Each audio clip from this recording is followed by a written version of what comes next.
Merci. Des patients à la pointe de la technologie. En janvier prochain, au CHU de Nîmes et de Montpellier, les victimes d'un accident vasculaire cérébral se verront proposer un traitement de rééducation plutôt inattendu. C'est le jeu vidéo. Chaque année en France, près de 150 000 personnes sont victimes d'un accident vasculaire cérébral. C'est même aujourd'hui la première cause de handicap acquis chez l'adulte. La rééducation est donc une étape essentielle. Ces jeux vidéo destinés à rééduquer les membres supérieurs des patients hémiplégiques ont pour but de rendre plus attractive la réadaptation nécessaire après un AVC. Quelques patients testent en ce moment, en avant-première, ce nouvel outil à Montpellier. Voyez ce reportage de Morgane Belloir, François Rochelle et Eliane Sibyl. Je recommence ça 5-10 fois par jour. Il y a 3 ans, lors d'une opération du cœur, Cyril est victime d'un accident vasculaire cérébral. Après 2 semaines de coma, il se réveille avec le côté gauche entièrement paralysé. Depuis, chaque jour est un défi. En 2 mois de cela, je ne pouvais pas le faire. Ma main était comme ça. Maintenant, j'arrive à garder la main gauche presque autour du club. Mais j'y pense tout le temps, quoi. Mais je suis en train de gagner, là. Rendre sa main gauche la plus fonctionnelle possible, voilà l'objectif de Cyril. Le petit doigt échappe tout le temps, mais je vais y arriver. C'est pas facile, hein, mais la main gauche est en train de redevenir utile. Dans son quotidien, aucun geste n'est laissé au hasard. Tous les moyens sont bons pour progresser. Alors quand on lui a proposé de participer à un nouveau protocole de rééducation, il n'a pas hésité. À 74 ans, le voilà désormais aux commandes d'un jeu vidéo, une première pour ce retraité.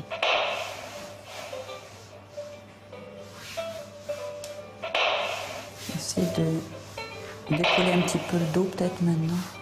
Cyril est l'un des premiers patients hémiplégiques à tester cette innovation. Le but de ces jeux vidéo est de donner une dimension ludique à la rééducation.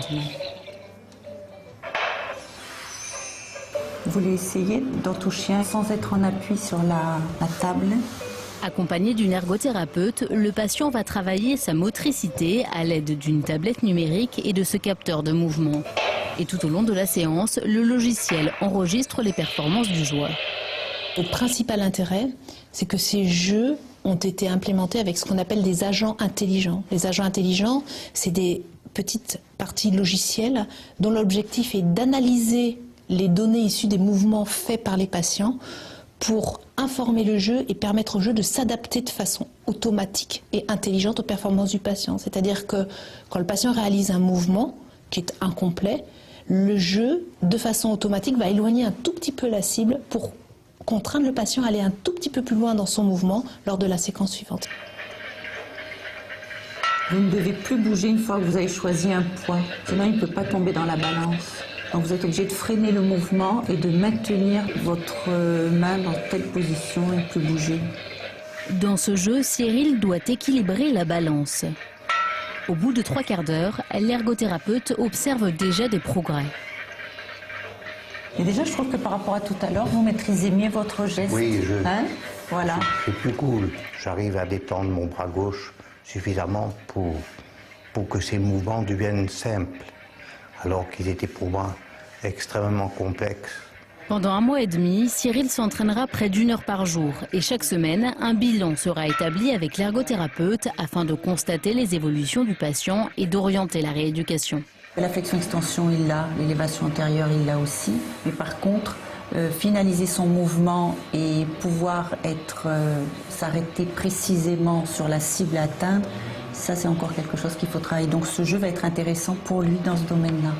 Devenir accro aux jeux vidéo pour la bonne cause, c'est un peu l'objectif de ce projet pour augmenter le temps de rééducation des patients. Bonjour. Bonjour madame. Ça va? Ça va, ça.